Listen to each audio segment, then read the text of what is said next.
최근에 이제 그 북한에서 올해 들어와서 여러 갈래의 이제 정상회담을 하면서 지난 시기와는 좀 다른 핵보유 접근법에서 좀 지난 시간 다른 그런 이제 모양새를 지금 보이고 있습니다. 그래서 2013년 3월달 당전원에서 핵경제병진 노선을 이제 하고 그 이후 쭉 끌고 나오다가 이제 평창 올림픽을 계기로 해서 방향을 틀어올고 그 다음 2018년 4월 20일 판문점 정상회담을 한 주일 앞두고 당전원을 통해서 경제 집중 노선으로 이제 돌아선다 이렇게 이제 했습니다. 그래서 제가 판단하건대는 북한은 절대 이제 핵을 포기하지 않는다. 단 약간의 지금 차이점을 벌이고 있는 것은 공개적인 그런 인도나 파키스탄처럼 공개적인 핵 보유를 가려는 방향에서부터 지금은 약간 협상도 하면서 은폐된 방법으로 핵은 그대로 가지면서 이제 제재에서 풀려나오려는 그런 이제 동향을 보이고 있는 것으로 이제 그래서 원래 2013년 3월 핵경제병진 노선의 핵심은 인도, 파키스탄처럼 공개적인 핵 보유 접근법의 플러스 알파입니다. 플러스 알파라는 건 쉽게 말해서 미친놈 전술입니다. 북한의 고유한 독특한 이제 미친놈 이제 전술인데 이게 지금 매우 독특합니다. 미친놈처럼 나가는 거. 그래서 아시겠지만 지난 5년 동안 여러분 보시면 북한은 매번 미사일 실험할 때마다 이렇게 김정은이가 딱 실험장에 나와서 포즈 잡고 사진 찍고 일단 실패하면 가만히 있고 성공하면 그 다음 날부터 전 세계 언론에 TV를 통해서 알리고 이렇게 보여주기식 과시식으로 이제 계속 나왔습니다. 기본 목적은 그겁니다. 한국 국민들을 공포에 좀 보겠습니다.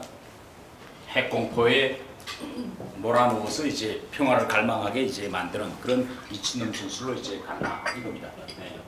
그런데 지금 이러한 미친놈 전술로 나갔는데 김정은이가 예견하지 못했던 그런 난관에 봉착했습니다. 쉽게 이야기하면 제재입니다. 특히 지난해 말에 나온 두 가지 제재, 9월 달에 나온 제재와 12월 달에 나온 두 가지 제재, 975 제재하고 이제 2375 두 가지 제재인데 이 제재는 북한이 전혀 예측하지도 못했고 또 쉽게 돌파할 수 있으리라고 타산했습니다. 지금까지 제재를 다 그런 식으로 돌파해 왔기 때문에 근데 기본 뭔가면 가장 중요한 거는 석탄입니다. 석탄, 동, 광물 자원. 그런데 이거 지금까지 전 세계가 뭐 제가 북한에서 다 알지만은 2016년 첫 핵시험을 한 때로부터 거의 10년 동안 국제공동체는 제재를 끊임없이 가했습니다. 그런데 그러한 제재는 북한의 견제에서 보면 별로 효과가 없는 면피용 제재나 거의 같았습니다. 그런데 지난해에 이 제재는 진짜 북한의 숨통을 조였습니다. 왜 그러냐면 많은 사람들이 이렇게 이야기합니다. 뭐 북한에 제재를 가해봤자 그게 무슨 효과가 있겠느냐. 별로 효과가 없을 것이다. 그렇지만은 하루 우리가 역사적 과정을 뒤돌아놓고 보면 우리가 서방이 이란에 가한 제재하고 서방이 북한에 2005년 첫 핵실험이고 2006년 첫 핵실험 가한 제재를 비교해보면 완전히 질적으로 달랐습니다. 이란에는 정말 실질적인 제재를 가했습니다. 그러나 북한에는 실질적인 제재를 가하지 못했습니다. 비로소 지난해 말부터 제재에 들어갔습니다. 진짜 제재. 그런데 북한이라는 거는 북한 경제는 대단히 외부, 많은 사람들이 생각하는 잘못된 게 뭔가 하면 북한 경제는 외부에 치우쳐 있지 않기 때문에 외부의 제재가 효과가 없다. 이렇게 생각하는 건 잘못된 겁니다. 여러분 북한 무역의 90%를 한 나라에 요구하고 있습니다. 한 나라. 전 세계적으로 그 어떤 나라도 자기 생존하는 데 필요한 90%, 무역의 90%를 한 나라에 요구하는 나라는 전 세계적으로 북한이 하나입니다. 중국에 요구합니다. 100%다. 그렇기 때문에 지난해 미국 트럼프 행정부가 가장 성공한 것은 중국에 압박을 가해서 90%의 무역을 진행하고 있는 중국이 제재에 동참하게 한 거. 이거 대단히 큰 성과입니다. 특히 여기서 광물 제재, 수산물, 해산물 제재, 그 다음 노동자들 2년 24개월 내로 돌려보내게 한 거. 다음 그 유류 제품 이거 말하는 거. 특히 여기서 가장 중요한 것은 여러 가지 제재지만 노동자들 돌려보내게 한 거. 24개월 내로. 그 다음 석탄을 비롯한 광물 수출을 막아놓은 겁니다. 그런데 이 강물 수출이 왜 이제 북한 경제에 큰 타격을 내는가 하면 북한은 이 광업 발전에서 탄광, 광산 이런 데서 기계를 도입해서 석탄이나 광산을 탄을 캐는 게 거의 없습니다. 100% 일제 때처럼 일제 때 우리 어소리물이라 그러지 않습니까? 사람이 들어가서 등짐을 들어가서 곡괭이로 탄을 캐가지고 이제 탄을 캐는 완전히 인해 전술로 탄을 캡니다. 그렇기 때문에 총체적으로 보면 석탄을 자르면 거기에 동원이 돼서 그 석탄 생산에 명줄을 걸고 있는 수백만의 북한 주민들이 자연히 피해를 입을 수밖에 없습니다. 그런데 북한 경제 구조를 놓고 보면 북한에는 모든 상품이 세 가지 가격을 가지고 있어요. 하나는 국가가 정한 국중 가격, 두 번째는 암시장 가격, 이건 자본주의 시장 경제의 원리에 따라서 탄을 비밀리에 말하자면 은폐된 방법으로 팔아넘기는 겁니다. 암시장 가격, 다른 하나는 수출 가격입니다. 그런데 북한에서 탄광과 강산들, 공장들이 정상적으로 운영하려면 지금은 북한 사람들은 돈밖에 안 통합니다. 돈을 줘야 움직여요. 탄캐는 누가 들어가겠습니까? 돈을 안 주면 어설프게. 그러니까 돈을 줘서 그들을 탄 막장에 들여보내자면 결국은 돈과 물건밖에 없는데 이 돈과 물건은 반드시 석탄을 중국에 수출해서 중국으로부터 달러를 받든지 기름이나 뭐 식용 기름이나 뭐 사탕가루나 쌀을 받든지 해서 그걸 다시 노동자들한테 대가로 지불해야 노동자들을 다시 확대제 생산으로 열 수가 있습니다. 그런데 이 석탄을 막아놓으면 결국은 북한에서 수출도 문제지만 탄광 전반이 주저앉게 되고 탄광이 주저앉게 되면 북한이 정상적으로 생산해서 국영기업소에 보내줘야 할 화력발전소, 그 다음 공장 이런 데 보내줘야 할 탄줄이 막히게 됩니다. 그러니까 비단 김정은의 돈줄을 끊어놨다. 이게 기본이 아니라 탄 수출을 막아놓음으로써 북한 전반 경제를 침체 상태에 몰아넣었다. 이게 대단히 큰 의미가 있는 겁니다. 그래서 결국은 김정은은 올해 4월 달에 방향을 틀 수밖에 없게 됐습니다.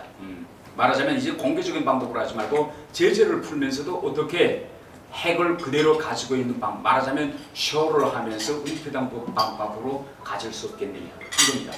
그래서 지금 제가 보건대는 세 가지 방식으로 지금 북한합니다. 첫 번째는 이건 새로운 건 아닙니다. 지난 시기에 육자회담 때도 요 도식을 써먹고 지금도 요 도식을 써먹고 있습니다. 그러니까 북한의 비핵화 시기를 언제부터 비핵화를 시작하느냐. 이 시점을 지금부터 정하지 말고 훨씬 더 비핵화 시점을 뒤로 놓자. 그러면 이 앞에 어떤 환경을 조성해 놓을 거냐. 선신뢰라는 신뢰 구축이라는 도식을 앞에 놓아서 비핵화까지 갈 때는 상당한 시간을 끌면서 가자. 이겁니다. 그런데 지금까지 우리 판문점 선언과 6.12 선언, 정상회담 선언이 나오기 전까지 오바마 행정부하고 이전 이명박 박근혜 정부하고 북한 핵 문제 해결에서 합의된 원칙이 있습니다. 원칙이 뭐냐면 선비핵화 후 대화와 교류입니다. 북한이 의미 있는 비핵화 조치를 취하지 않는 한 북한하고 협상과 교류를 하지 않는다. 이 원칙으로 거의 10년 왔어요. 1차 핵시험 때부터 2006년부터. 그런데 이걸 어떻게 하면 이 흐름을 바꾸자. 순서를. 이게 올해 4월달 북한 당전원회에서 논의한 문제입니다. 두 번째는 방식입니다. 지금 계속 미국하고 싸우고 있죠. 북한은 우리가 핵을 내려놓되 자발적인 핵 포기 방법으로 가겠다. 미국은 두 번 섞였는데 더는 안 씁니다. 검증에 기초한 핵 폐기 방식으로 가자. 이 방식 문제에서 북한은 끝까지 자발적으로 가겠답니다. 이거 전술 문제인데, 이거 전술 문제는 저도 전혀 얘기는 하지 못했습니다. 제가 이제 그 국가안보전략원에 있고 이렇게 되면 이제 여러 기관들에서 와서 자문을 요구합니다. 자, 이제 북한이 어떤 식으로 이번에 어떤 식으로 위기를 돌파해 보려고 하느냐. 분명 김정은이가 저 핵은 포기할 것 같지 않은데 그럼 어떤 식으로 사기치고 쉽게 말하면 어떤 식으로 사기치고 가느냐. 가능한 예상 시나리오를 다 이야기해 보라. 그렇게 이야기합니다. 저보고. 그럼 뭐 첫째 이런 방법으로 갈 수 있다. 이런 방법으로 할 수 있다 했는데 실제 겪어보니까 또 진화했어요. 북한의 외교가. 제가 북한을 떠난 지 2년밖에 안 되는데 저는 이건 전혀 얘기하지 않습니다. 말하자면 톱다운 방식입니다. 트럼프 대통령, 문 대통령을 잘 활용해서 우로부터 밑으로 정상들의 의지로 비핵화를 추동한다.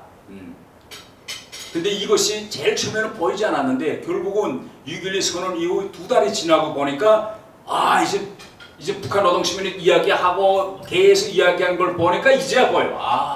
이런 방식으로 지금 가려고 하는구나. 지금 보입니다. 톱다운 방식으로 가자. 트럼프를 이용해서. 자, 그러면 제가 한번 비교 좀 해보겠습니다. 지금 북한이 첫 번째 비핵화 순서 문제, 순서 문제에서 과연 달라진 것과 같은 것이 무엇이냐? 선신뢰 구축 후 비핵화 도식은 지난 시기에도 북한이 여러 번 사용한 2005년 육자회담 시작할 때도 이 방식으로 했고 이번에도 김정은은 이 방식으로 가자는 걸 갈 것이라는 걸 3월 달에 이미 청와대 정경실장한테 이야기했습니다. 명백히.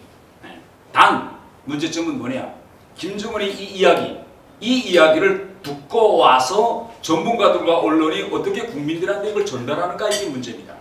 전달 방식이 이 대화를 듣고 저는 그때 이거 들으면서 저거 북한이 비핵화하겠다는 소리가 아닌데 명백한데 그 다음날부터 나오는 모든 전문가들은 김정은이가 생각이 달라졌다.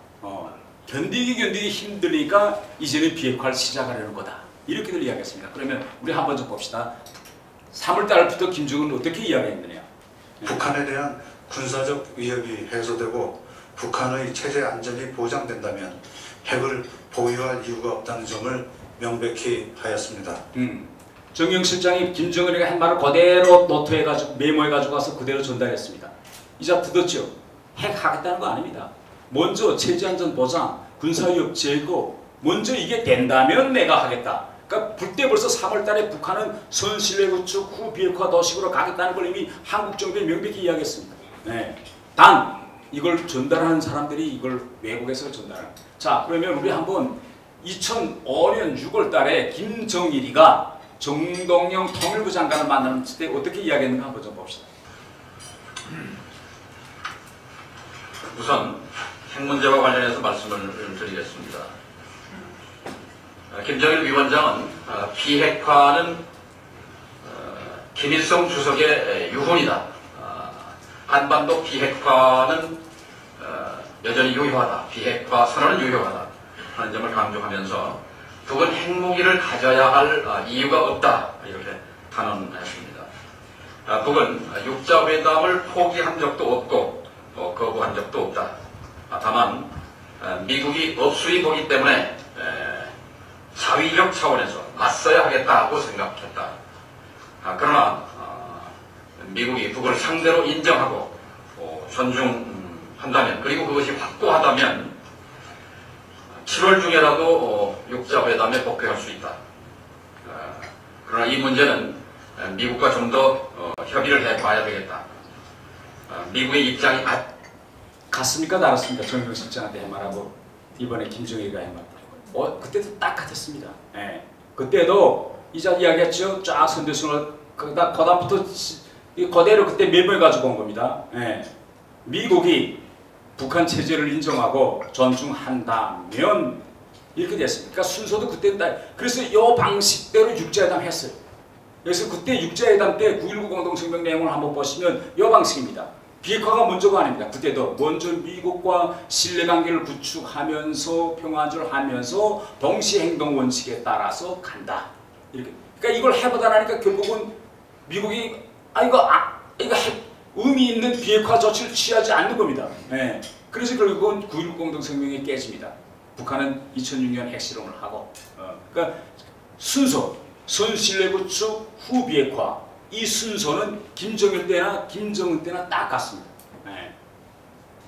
자, 이거 4월 20일 날 북한 전원회의인데 이 전원회의에서 김정은이가 북한의 핵무기 이 전원회의 전체 내용은 다 공개되지 않았습니다. 다 공개되지 않기 때문에 실제 앞으로 북한이 어떤 식으로 갈 것이냐 이 내용은 북한 언론과 노동신문에 공개되지 않았는데 일부 내용 우리가 공개된 내용을 함축해보면 우리가 알 수 있습니다. 김정은이가 한 이야기 중에서 절대 핵포기는 있을 수 없다 라는 걸 다시 한번 강조하고 파무전 나가기 한 줄 전입니다. 다시 한번 전체 간부들을 모아놓고 자기 의지를 명백히 전달하고 4월 27일 날 파무전회담에 나왔습니다. 그러면 김정은이가 이 해에서 북한의 핵무기를 어떻게 정립하는가 한번 좀 봅시다. 우리 당 병진 로선의 승리가 이룩됨으로써 평화 수호에 강력한 보검을 갖추기 위하여 가리띠를 조이며 간거분투하여 온 우리 인민의 투쟁이 빛나게 결속되었으며 우리의 후손들이 세상에서 가장 존엄 높고 행복한 생활을 누릴 수 있는 확고한 담보를 가지게 됐다고 말씀하셨습니다. 네, 이거 북한 말투기 때문에 잘 알 수 있는데 잘 이해가 안 되겠는데 가장 중요한 거는 이 대목입니다. 하나는 병진 노선이건 핵과 ICBM 완성했다. 핵과 ICBM 우리가 가졌기 때문에 평화를 수호할 수 있는 도검, 칼을 가지게 됐다. 이게 더 중요합니다. 지금뿐만 아니라 우리 후손들, 모든 후손들도 세상에서 계속 저런 놓고 행복한 생활을 누릴 수 있는 담보가 생겼다 이제. 이건 지금뿐만 아니라 앞으로도 모든 후손들도 북한의 핵 포기는 없다 이겁니다. 이걸 간접적으로 이렇게 정식 북한은 노동신문과 TV를 통해서 전국을 방송했습니다. 쉽게 말하면 핵무기는 우리한테 있어서 참과 방패다. 필요한 때는 남을 공격할 수도 있고 남의 공격을 막을 수도 있는 이 두 가지 기능을 다 수행하는 핵무기이기 때문에 이걸 포기하는 일은 절대 없을 것이다. 그래서 이에 따라서 4.27 선언을 합니다. 그래서 이번 판문점 선언에서 가장 핵심은 뭐냐? 북한의 견제에서는 성공이라고 지금 하고 있는 것이 남북 관계와 비핵화를 갈라놓은 겁니다. 이걸 시간적으로 연결시켜야 되는데 2005년 9.19 공동성명에서도 이걸 시간적으로 연결시키지 못했어요. 딱 시간적으로 자, 요만큼 할 때 북한의 비핵화는 요 정도 나간다. 요거 할 때 이렇게 된다. 요걸 이렇게 해서 완전히 행동 대 행동 동시원칙에서 딱딱딱 시간을 맞물려 놔야 하는데 요거 북한이 제일 싫어합니다. 이렇게 핵 문제와 모든 문제를 동시에 연결시키는 거. 근데 판문점 선언에서 이걸 둘로 갈라놓는데 성공합니다. 북한은. 그다음부터 이제 지금 핵 포기가 시작되죠. 북한이 이미 말했습니다. 이거 우리는 자발적으로 간다. 절대 검증을 통한 핵 포기다. 그래서 지금 풍계 핵실험장, 그다음에 이거 다 이거 미사일 엔진 이거 지금 자체로 지금 합니다. 미국이 지금 계속 북한에 요구합니다. 아무래도 당신네가 정말 이걸 없앨 의지가 있다면 왜 거저 없애느냐? 미국 정부가 아무래도 없을 건데 같이 들어가서 좀 보자. 그런데 북한은 보일 수도 있겠죠. 파괴하는 거. 왜 안 보이겠습니까? 일단 시작하면 검증이 꼭지를 떼기 시작하면 빠져나올 수 없게 됩니다. 시작부터 그때 철저히 시작부터 원천 봉쇄입니다. 검증을 통한 비핵화 원천 봉쇄로 간다. 시작부터 이겁니다. 네. 이게 지금 제 톱다운 방식. 자, 김정은이하고 지금 트럼프가 만났는데 저는 이걸 보면서 어떻게 생각하냐면 이거 진짜 미국 트럼프가 북한한테 속 키우고 있는지 아니면 속 키우는 척 하는지 아직도 저 지금 판단이 안 돼요. 네, 판단이 안 돼요. 여러분 매우 우리 이번에 이상한 현상을 봤죠. 이제 북한에 있지 하면서 김정은이가 트럼프 만나기 전까지부터 어떤 형식인가 하면 가만 좀 보세요. 지난해까지 이상하게 트럼프와 김정은이 1대1이 맞붙는 구도로 갑니다. 지난 시기에 북한이 이런 적이 없었어요. 예를 들면 뭐 오바마가 예를 들면 힐러리 클린턴이 북한은 폭력의 전초기지다 이렇게 이야기한다고 합시다. 그러면 외무성 대변인 대답이나 성명 이런 걸 가지고 미국 대통령을 공격했지 국가 지도자가 정식 나와서 이 미국 대통령이 로켓맨 했다고 해서 맞바다 이 득다리 같은 거 이렇게 이야기하고 북한을 파괴한다고 하니까 파괴하면 가만 이렇게 국가 지도자가 나와서 트럼프하고 맞짱 뜨자고 나온 거는 처음입니다. 이번에 역사적 보면.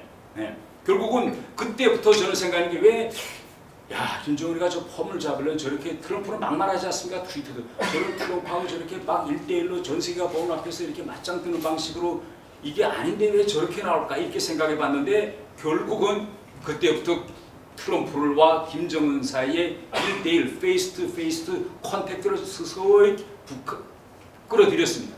결국 보세요. 지금 북한 언론들 보면 노동신문이든 대변인들만 다 들여다보면 뭐냐. 트럼프한테 첫째, 지난 시기의 방식으로 가면 이거 해결 못한다. 그러니까 트럼프식으로 새롭게 가자. 기존에 있던 사람들 그대로 쓰면 결국은 이전식으로 돌아간다. 새로운 사람들로 해보자. 이겁니다. 계속. 북한은 우선 김영철을 끌어들이고 전통적으로 미국과의 회담에 능한 베테랑들을 이수영, 이형호, 김계관 라인을 뒤로 뺐습니다. 그런데 많은 사람들이 이렇게 합니다. 이번에 어떻게 지금 북한의 이거 핵 컨트롤 타워, 핵 컨트롤 이 이거 저 타워가 김영철한테 넘어갔다. 김영철한테 넘어갔으니까 이게 이상하다 지금. 왜 김정은이가 이용한데 주겠는데 계속 김영철을 내세우느냐. 저는 이렇게 판단합니다. 김영철이가 핵을 알면 얼마나 알겠습니까? 이 북한에서 이 핵 협상을 수십 년 동안 한 이 베테랑들은 이영호, 김계가 아닙니다. 그런데 지금 북한에서 노리는 건 뭐냐? 톱다운 방식으로 계속 트럼프를 압박해서 트럼프의 기존 외교 라인의 베테랑들을 일선에서 물러서게 만들어요. 그래서 저는 지금 현재 북한 김정은, 김영철 체제처럼 보이지만은 현실적으로 뒤에서 김영철을 조종하고 지금 하는 건 이 이수영, 이영호, 김계관 라인이라고 생각합니다. 그런데 여기에 미국이 석키워서 말려드는지 아니면 석키운 척 하는지는 모르겠지만은 트럼프도 똑같아요. 조셉 비온 제일 먼저 내봅니다. 예. 조셉 비온 내보고 성김을 끌어들였습니다. 성김 내가 해. 또 성김을 내몰고 지금은 비건이라는 회사 부회장을 임명합니다. 틸러슨을 내몰고 폼페오를 데려왔습니다. 이런 식으로 트럼프 너도 새 사람이니까 밑에 사람들도 새 사람을 꾸려가지고 새롭게 한번 해보자. 이걸 계속 이야기했는데 이상하게도 이게 먹힌 것 같아요.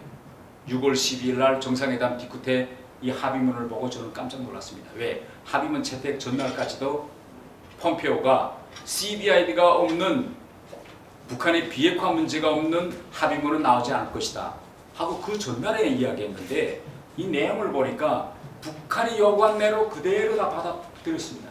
우선 순서입니다. 순서. 이게 미국 정상회담 공동성명인데 순서를 딱 이렇게 정했어요. 이거 뭐 북한이 말하는 걸 그대로 받아 쓴 것 같아요. 상호 신뢰를 구축하는 것이 한반도 비핵화를 증진할 수 있다. 신뢰 구축 후 비핵화 도식을 합의했습니다. 이거 이렇게 첫 문장을 이렇게 합의했기 때문에 그 내의 합의 사항도 그대로 흐를 수밖에 없어요. 첫째, 새로운 관계 수립, 안정적인 평화 체제, 다음 판문점수 이건 종전선언 문제고 그 다음 한반도의 완전한 비핵화를 향해 북한의 비핵화도 아니고 한반도의 비핵화를 향해 노력할 걸 약속한다. 6월 문제. 결국은 북한의 선신뢰 구축 후 비핵화 도식을 미국은 받아들이고 사인했습니다. 예.